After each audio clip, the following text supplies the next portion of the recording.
मधुबनी नगर निगम क्षेत्र के छठ घाटों का डीएम अरविंद कुमार वर्मा, एसपी सुशील कुमार एवं सदर एसडीओ अश्विनी कुमार ने किया निरीक्षण।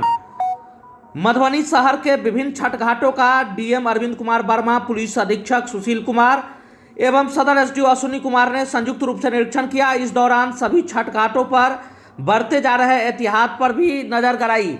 इस दौरान वहां मौजूद पूजा कमेटियों से भी आवश्यक दिशा निर्देश दिए। कहा कि जहां कहीं भी गहराई की अधिक आशंका है वहां रेड रिबन लगा दें ताकि किसी तरह की कोई घटना यहां नहीं घट सके।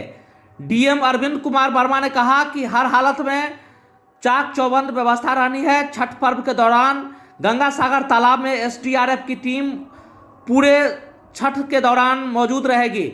जहां कहीं भी अप्रिय घटना होती है तो इसके लिए एक कंट्रोल रूम भी बनाया गया है, जहां कोई भी व्यक्ति छठ घाट से संबंधित किसी तरह की शिकायत कर सकते हैं।